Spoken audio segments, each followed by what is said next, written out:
મારો કર્મઠ વિસ્તાર કાલાવડ તાલુકાની અંદર મોટા વડાળાની સીમની અંદર ગીર ગંગા ટ્રસ્ટ દ્વારા દાતાઓના સહયોગથી અને બધા જની હાજરીની અંદર આજે એક રળિયામણું સુંદર મજાનું તળાવનું આકાર પામી રહ્યું છે, એનું આજે ખાતમુહૂર્ત કરવામાં આવ્યું.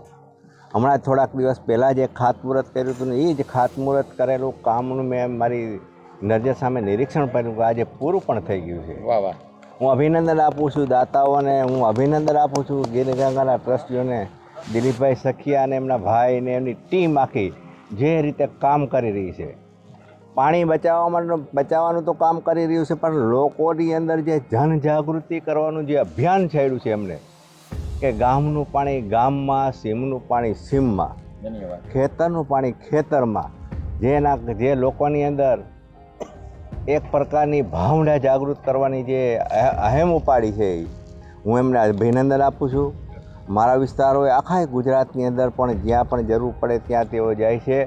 જામનગર જિલ્લાની અંદર ઘણી જગ્યાએ કામ ચાલુ કર્યા છે, ગુજરાતની અંદર એમના કામો ચાલુ છે, હજી પણ આગળ વધશે અને આના માધ્યમથી જ્યાં આ કામો જોઈને દાતાઓ પણ અત્યારે ઉત્સુક થઈને એની અંદર ભાગ લઈ રહ્યા છે. હું પણ આ તકે વિનંતી કરું છું કે કોઈ પણનો સારો પ્રસંગ હોય કે પ્રસંગની અંદર બીજે કંઈ પૈસા ન વેડફતા પાણી બચાવવાનું કામ કરીએ, કેમ કે આવનારું પાણી છે એ એક પ્રકારનું જીવન, આપણું જીવનની અંદર પાણીની એક મોટી જરૂરિયાત છે.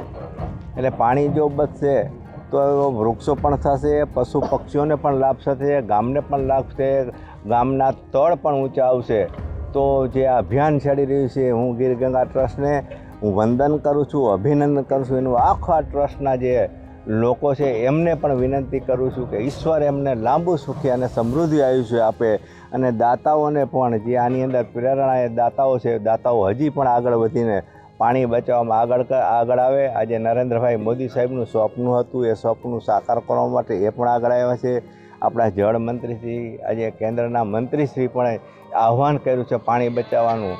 એ દિશામાં જ્યારે ગીર ગંગા ટ્રસ્ટ કામ કરી રહી છે ત્યારે હું એમને ફરી વખત અભિનંદન આપું છું અને એમને બધાને ટ્રસ્ટને કામ કરવા માટેની સગવડતા, સુવિધા અને લાંબુ સમૃદ્ધિ આયુષ્ય બક્ષે ઈશ્વર એવી એમને શુભકામના પણ પાઠવું.